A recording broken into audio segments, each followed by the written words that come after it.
Okay, so this week we are still going to continue talking a little bit more about Enlightenment era and about some of the thinking that surrounded that time period. Still remembering that, of course, it was a span of time, right? Like 150 years or so. And it spanned across multiple countries, not just one.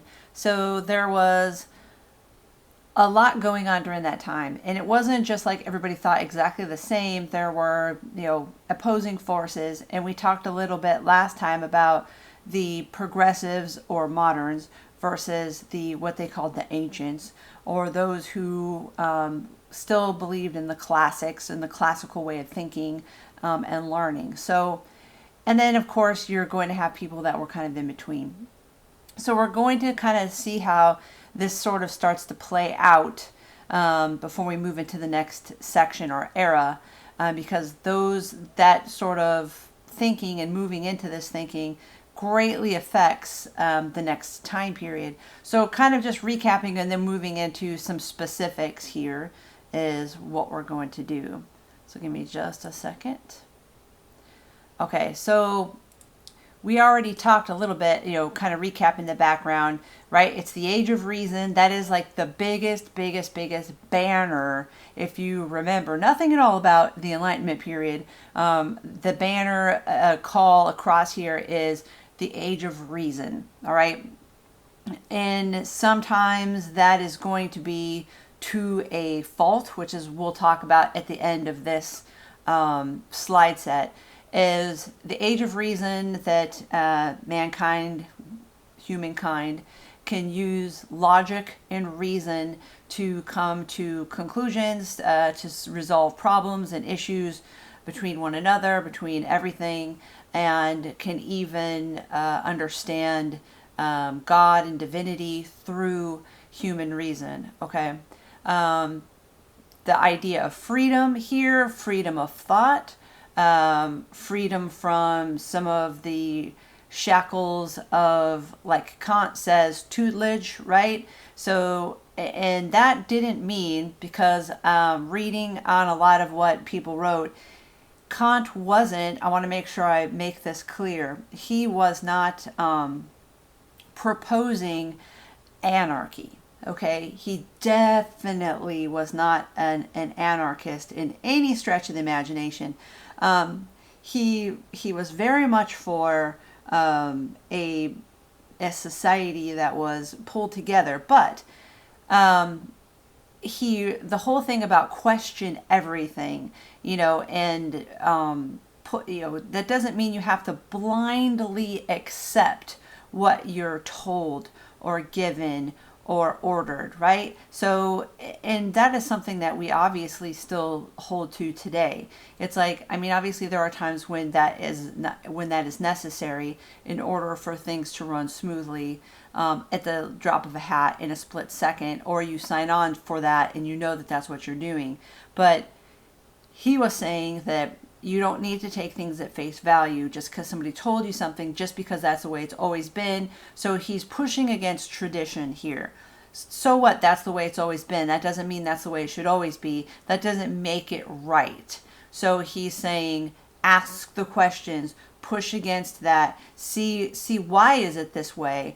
Why does it have to be this way? Why do I have to play this part in this particular, ritual of tradition or whatever? And it doesn't mean that you're not going to feel the same way. It doesn't mean that you're not going to still fill that role. It doesn't mean that you're not going to agree. It just means that you want more answers. It just means that you're going to go outside of that structure and look for your own truth, your own proof, your own reason, so that you can understand it at a different level than simply accepting what somebody or one person or one group has told you. It's not, some will call it passive learning, but it's not really learning if you just take it without thinking about it, or critically reading it or critically thinking about it. You just go, I was told this, so that's what I'm doing. So he's like, don't do that. Push against that, And it doesn't mean that you throw off all your rules and you run around screaming, because that's anarchy. That's chaos. And a society in chaos is awful. Nobody wants to live in chaos. Nobody wants to live in chaos. So that's not what he's not proposing anarchy and chaos, but he is proposing critical thinking, critical reading, that you come at information from a critical perspective, that you think about things for yourself, you find things for yourself, you discover things for yourself, right? That's really what that was. And in so doing, that will make you free. That will create a freedom. And if individuals become free, then groups become free. If groups become free, then countries can become free, right? So it's this trickle down idea of that. We talked a little bit about the free market, and that the free market then created a new class system, that the class system was altered greatly, and we had new opportunities for groups that never had those opportunities before, and we ended up with the nouveau riche, which just means the newly rich. So a middle class in different grades of that middle class that never existed before, and this created a lot of weird issues where a little bit of chaos, where people didn't know what to do with these new groups, and it made society feel a little rocky as far as the upper classes were concerned, because they now felt that they needed to enforce a new set of rules, oddly enough, but they were societal rules. They were rules of decorum, how to dress, how to act, how to speak, and it trickled its way down into the art, which you'll see as you're reading both Modest Proposal and most certainly as you're reading Swift, and both Swift and Pope, and reading The Rape of the Lock. Progress, so we have progress through this whole idea of moving forward, thinking for yourself, critical thinking. By doing that, it allowed for more people, more groups to push forward in ways that they never did before, and try things that they never did before, reach out in ways that they never did before, beyond their regular niches, beyond their regular groups, beyond their regular traditional thinking processes, and even religious biases, to go outside of that. And it moved forward psychology, medicine, science by leaps and bounds during this time period.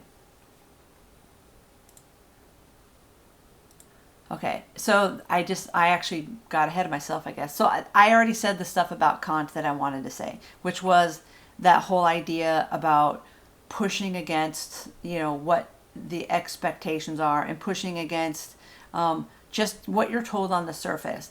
And again, and I think I said this before on the other piece when I pulled this slide up, it was not that he was against religion, against beliefs in God and stuff like that. It was more against the abuses of what he called the guardians. And the guardians would be considered anybody who would hold knowledge over another person without inviting question. So if you knew something and you held that to yourself and controlled others with it, without giving that knowledge to them, without sharing that knowledge with them, without inviting question and debate over that knowledge, then you've become a guardian that becomes a controller.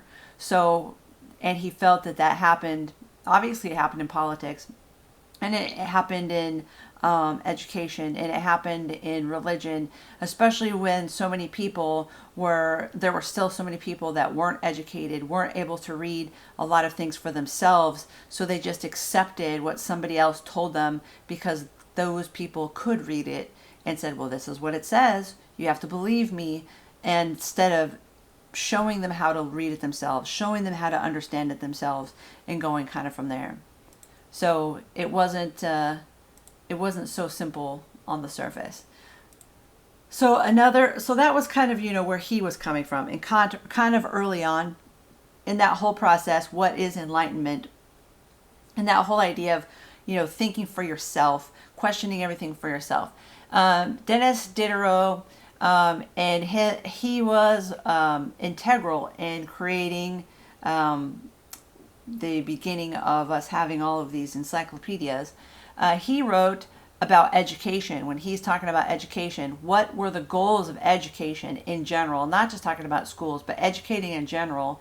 Education has goals of the health and good constitution of body, what regards the rectitude, and the instruction of the mind, manners, that is the conduct of life, and social qualities. So it was multiple things, that it should be something that promotes something positive in both mind and body, and part of social conduct, the learning of social constructs and manners, which is where we ended up with some of this decorum idea. So James Beattie also dove in and had something to say in the middle of all this, which he wrote an essay on truth, which no, I did not assign, but is in there if you want to read pieces of it. And he comes back and says, to suppose him of an inferior species because he does not thus distinguish himself is just as rational as to suppose any private European of an inferior species because he has not raised himself to the condition of royalty. So if you can remember, the last time we had first started talking about enlightenment, I had said that what was one of the very negative aspects of enlightenment was, at some point, the Europeans started thinking, well, this is great. We've come up with this whole philosophy of enlightenment. Everybody's thinking for themselves, and look how smart we are. And at some point started to feel like, well, some of us must be smarter than others. And clearly, some of us critically think better than other people do. So there must be levels of intelligences, and started to think themselves above others, right? Specifically, the Europeans were better than everybody else. If you were not a male and if you were not white, then you were not as good as they were. So we had a problem with racism. Slavery comes back around again, and we'll see this kind of come back and forth over the next couple of time periods in Europe, because they thought, well, clearly we're superior to everybody else. Now, not everybody, not all of the high minds of the Europeans during this time period felt that way.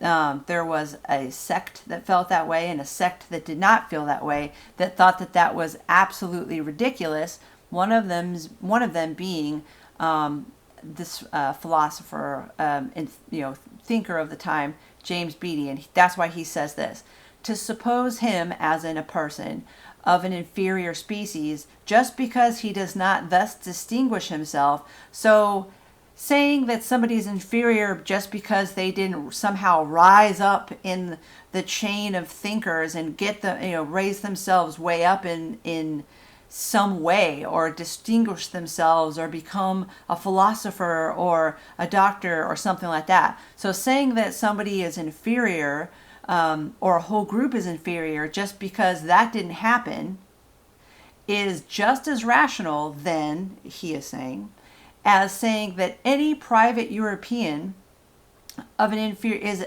is inferior because he has not raised himself to the condition of royalty. So he's basically comparing these two things. He's saying, well, then all of the rich white guys are all inferior because they're not royalty, because you can't just be royalty, right? So he's saying that he's comparing the two. He's saying this is a stupid train of thought, and he's using reason and logic to show them how stupid this is. He's like, your whole thought process on why you're calling some people inferior is ridiculous, because when you're coming from a place where you had been brought down because nobody allowed certain people to be educated, and now they're just starting to get there, and saying that they're inferior because they haven't gone all the way to the top yet, versus some of the rich white guys who always had been able to be educated because they were rich white guys.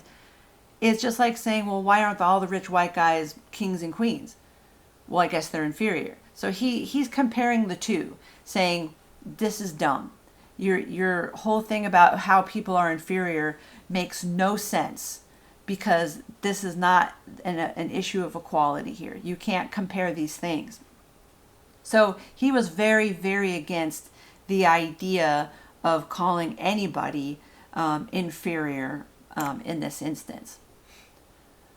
Then we had later in this time period, as you can see, the dates were starting to get closer to the 1800s. So that's way towards the end. But she gets brought up because even though it's kind of at the end or past the end of it, kind of rolling off the edge of it, because she was a female, which was rare for the time period for a female to be able to speak out. Mary Wollstonecraft strengthen, and so she speaks out, right? Because of course, what's going to happen when a whole time period talks about think for yourself?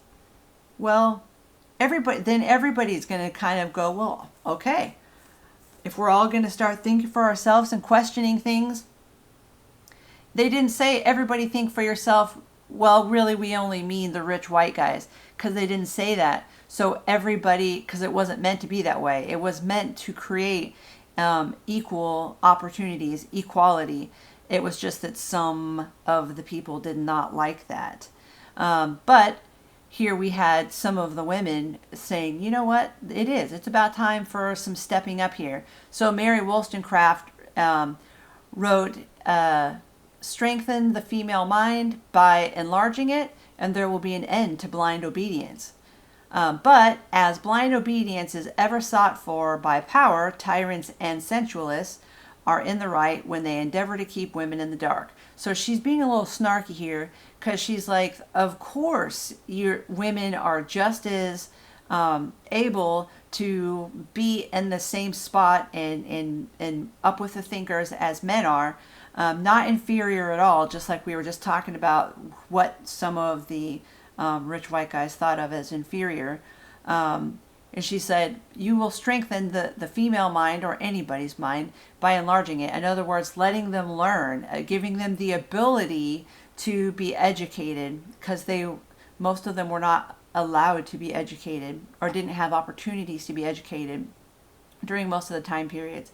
And she would say, and there would be an end to blind obedience, because up until then, right, they called them the fairer sex, and a lot of the readings that you'll read during the time periods, this and before, when they talk about women, they'll say, yeah, there's nothing going on between, their ears, they're kind of silly, and they're kind of dumb, and they don't think about anything but flowers. And it's like, they weren't allowed to. And it's not that they were dumb, but they weren't allowed to do anything. They didn't allow them to be educated in the same way. And even when they were from rich families and they were quote unquote educated, they were usually educated in things like how to make a proper tea, and how to keep themselves busy, and how to run the household, and how to play music so they could entertain, and things like that. So very different than how the men were educated.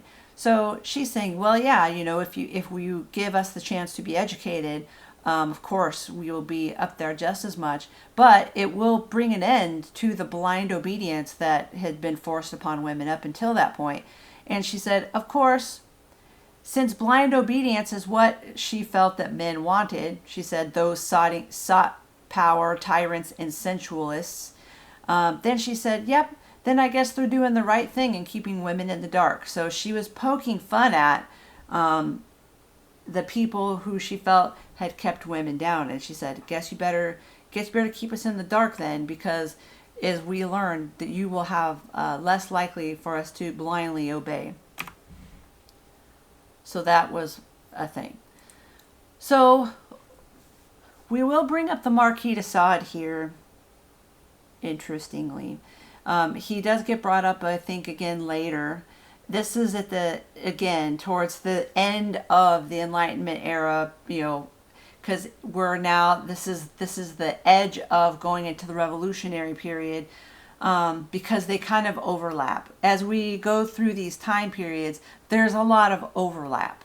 At some point I'll show you kind of like a timeline, but you'll see that there's a lot of overlap, because usually one bleeds into the next, one greatly affects the next, and this is true of this. So if you had not heard of the Marquis de Sade, that's probably not a bad thing. If you Google him, I apologize in advance for anything weird that may come up when you do so. If there had never been a Marquis de Sade, we probably would never have had Shades of Grey. Let me just say that. So the term sadism comes from his name. So that's what he inspired, okay? So cruelty, this is his philosophy here. Now, mind you, I'm not saying the guy was okay before he experienced war, but he definitely was not okay afterwards, because he experiences part of the French Revolution. But he was rich French aristocrat. Wow. And very educated, very charismatic. People liked him a lot.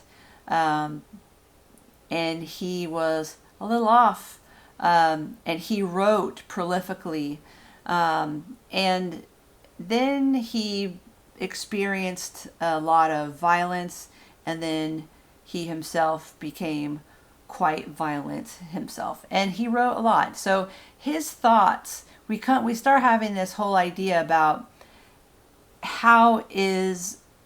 what is mankind's, humans' basic setting. Let's call it a basic setting. Our default setting.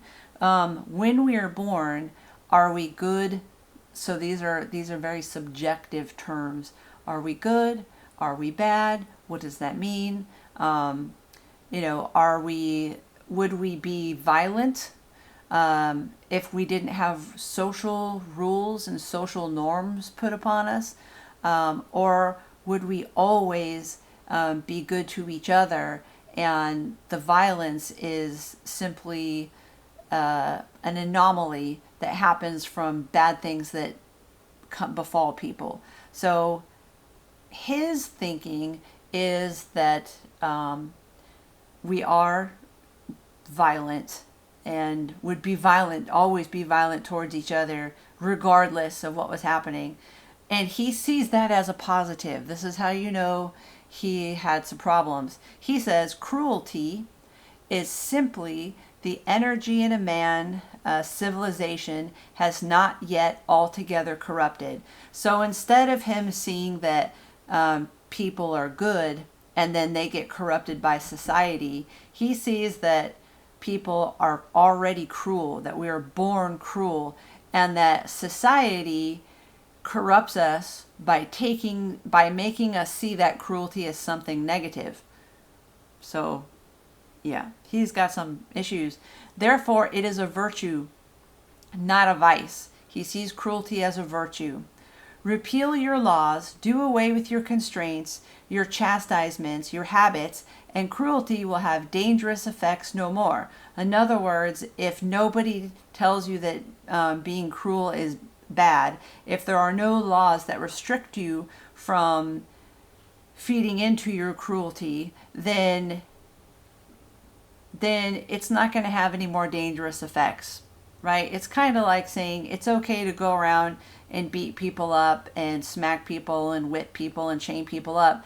That's not against the law. So all of a sudden those crimes went down. Well, it's like they only went down because people don't get arrested for doing them, right? It's not that people stopped doing them. It's just that you don't get arrested for doing them. So that's different. This is kind of the circular logic he's kind of presenting here. since it will never manifest save when it meets with resistance. So he feels that people are cruel naturally and that should be a virtue, but that what makes it worse is that we're told that it's bad. Yeah, I don't know. This is the Marquis de Sade. I'm sure part of this comes from a place that he himself ended up being, despite his high intelligence, very twisted and did a lot of weird things.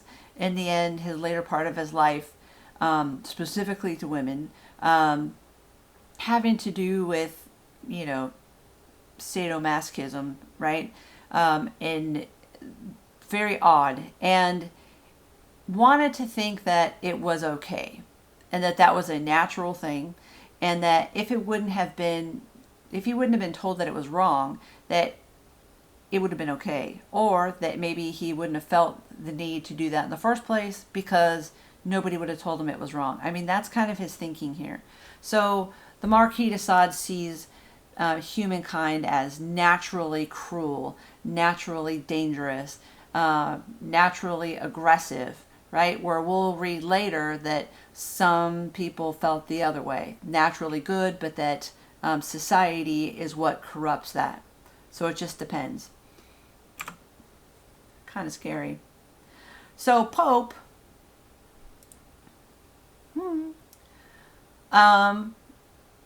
is going in a little different route. So he says, but all subsist by elemental strife, and passions are the... Okay, this rhymes. That's not my fault, so I'm sorry. And passions are the elements of life. The general order, since the whole began, is kept in nature and is kept in man. So despite the fact that, yes, he was part of the... this whole time period, and he was still a proponent of Enlightenment thinking, he still felt that you can't just excuse and throw off to the side humankind's. I know I keep saying mankind's. They keep saying man everywhere. They mean everybody. That's very sexist language, but we're talking about, the 16, 17, 1800s, so they're always going to say mankind. Of course, if you read a new textbook, it would not say mankind in it. So if you're talking about the Enlightenment period where everything was about reason, everything is about logic, right? Logic and reason. Everything could be resolved by logic and reason. That's all you need. So Pope is like, logic and reason is great. It is good. We've moved forward with it. It'll continue to move forward.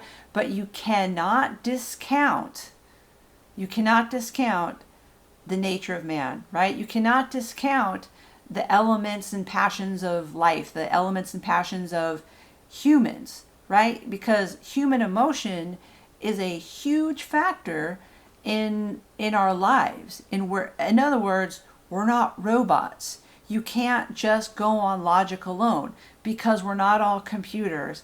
And that's not going to work out very well if you just try to act like every single problem can be resolved 100% by merely using logic, because it won't, if it doesn't involve some kind of use of thought process of human emotion, then it's going to be missing something. If you think about the idea of ethics, okay, it's what is ethical. This idea of right, wrong, ethics, right? Ethics gets folded into that because right and wrong is very difficult to nail down.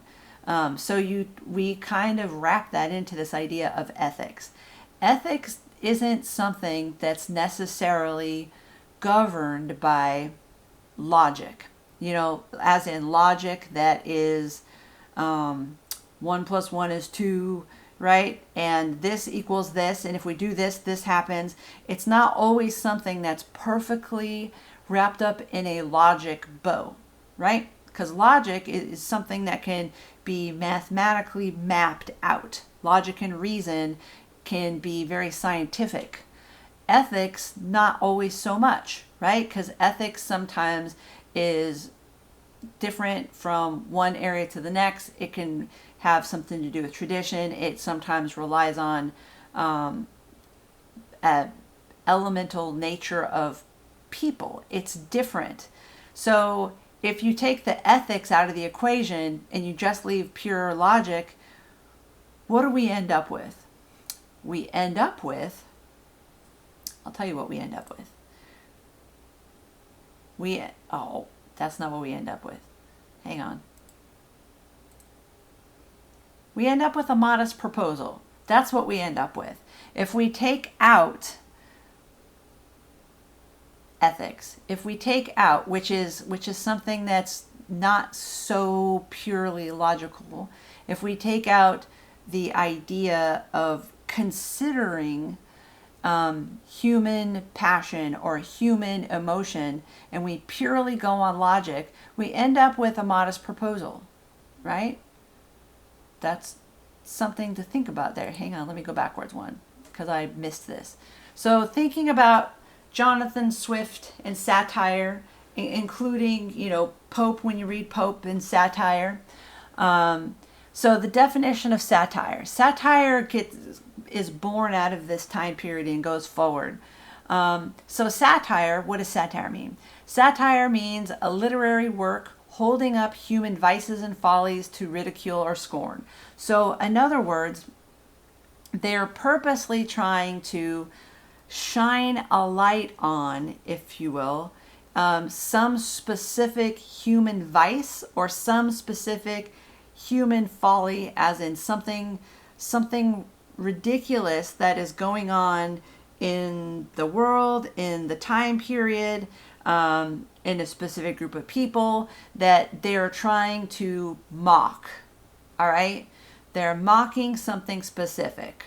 That's what they're doing. It uses cutting wit, it's usually kind of sharp-witted, irony, sometimes sarcasm, used to expose and discredit the vice or the folly. So they're not just if it's done really cheaply, sometimes they're just being silly with it. And you'll see that sometimes folded in. Like when we start reading Candide, you'll see sometimes just sarcasm, sarcasm is usually at the bottom, where it's just silliness. But cutting wit and irony are a much, much higher form in satire, which is really trying to, through something that's more comedy, dark, harsh comedy, show that there's something wrong here. All right? It's a different way to write, to try to bring awareness to a problem. And if it's done well, not only do you highlight the problem, but you may highlight pieces of the problem, structures of the problem, and maybe even possibilities of solutions. It just depends on who's writing it. All right? So satire during Enlightenment becomes heavily used. And part of the reason why is because of that whole idea of decorum. Remember last time we talked about decorum? All of these rules that they started to place on art, because they got so weirded out that there had been so much change during the Enlightenment era that the societal rules just bubbled over the top. There was way too many of those little rules of, dropping a glove and picking it up, and what do you have to wear, and how many skirts and hats, and oh my God, and asking people to tea, and all the little things that went into the tea service, and it was just a lot. Everything just became a lot with all the ideas of decorum, which heavily bled over into the artwork, with including how things were painted, including how things were written. The poetry becomes heavily artificed, where it's, the wording is heavy. like you'll see when you read just the couple of cantos of Rape of the Lock. It's like explaining something very small becomes heavily worded just to get to something small. And their decorum meant you could only talk about heavy subjects with this heavy writing. And if you're going to talk about something silly, you had to just use something short and silly, poetry, to do so, and which they usually didn't even want to print. But if you wanted to use more epic writing and flowery writing and well done writing, you had to use only very serious topics. And so they had all these rules. Well, some of the writers did not like that. They didn't like the rules. They didn't like that it hemmed them in on how they could talk and how they could present their work and how they could discuss their topics. So some of them got around it by using satire. And because that entertained people, they were able to, at least temporarily, I mean, some of them had to move, at least temporarily, it allowed them to get away with more, right? Because you kind of how stand-up comedians can get away with joking about things in a different way than if you just said it, right? They can joke about, certain topics and make a lot of stand-up comedy jokes. But if you were just to stand there and talk about those topics straight out, that wasn't joking, you would be more likely to tick people off. But if you make it funny, you can keep people's attention longer and entertain them, but the information is still there. That's kind of how satire worked, okay? So it allowed them to get around some of the writing rules. They could write about their topics, kind of hide them into the writing decorum, get around the ideas of decorum if they did it well.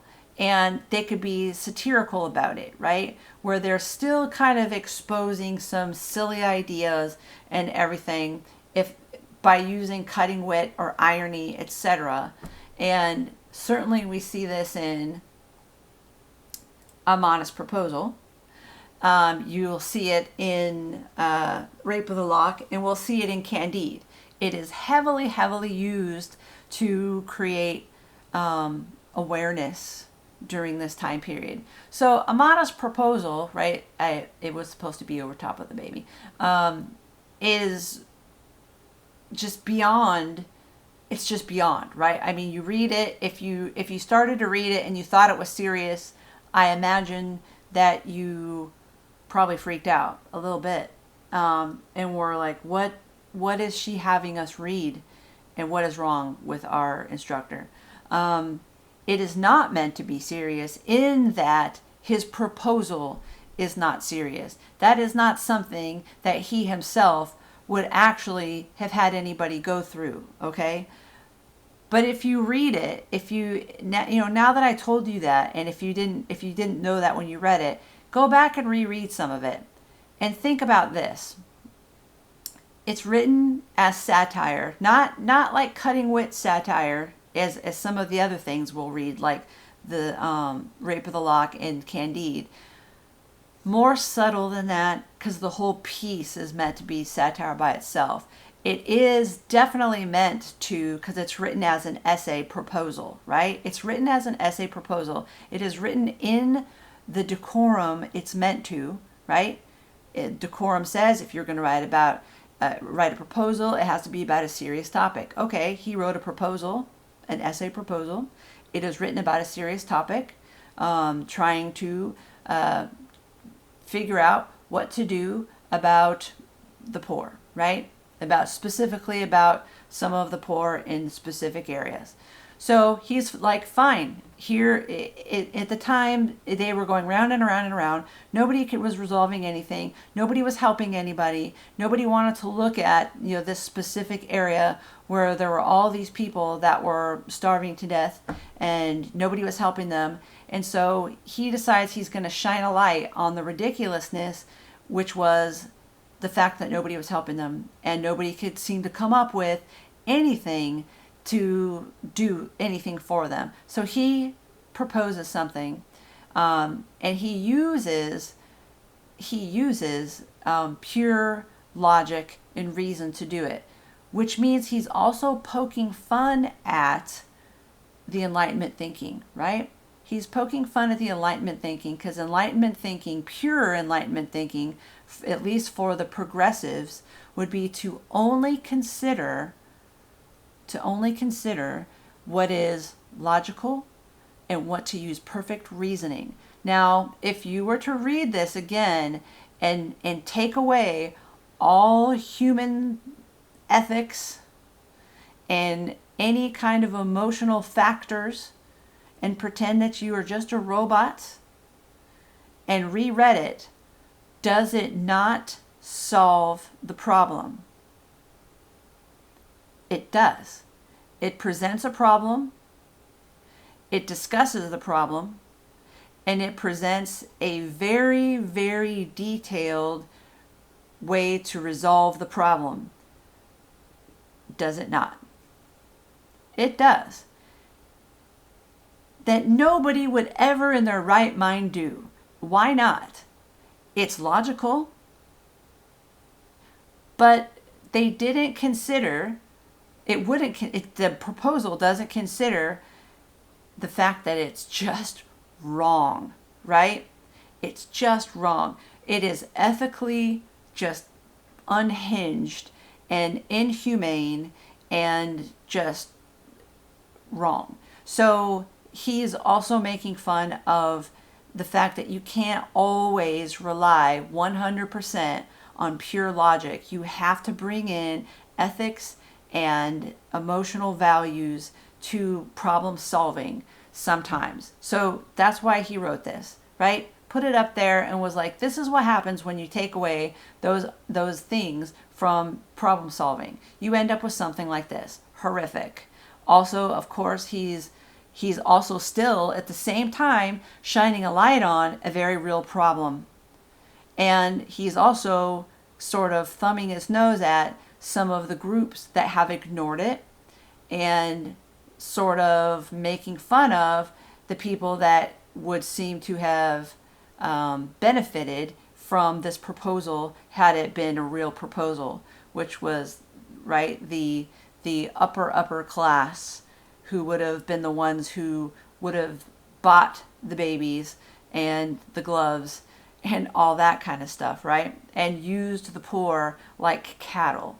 So it shows the great inequity of that time period.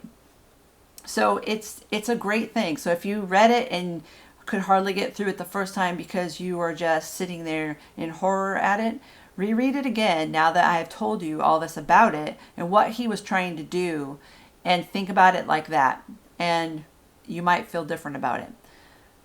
And it was not ever meant to be a real thing. So I put a couple little things down here, just don't laugh too much at it.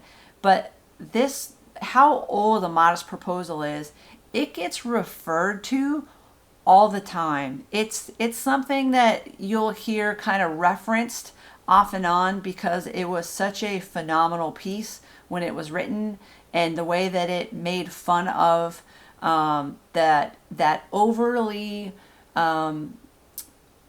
clinical thinking, devoid of ethics, and also because of how it made fun of the upper class not thinking about the classes beneath them like people. So they make references to this a lot, and this was I want to say last year maybe, when I was playing Final Fantasy 14.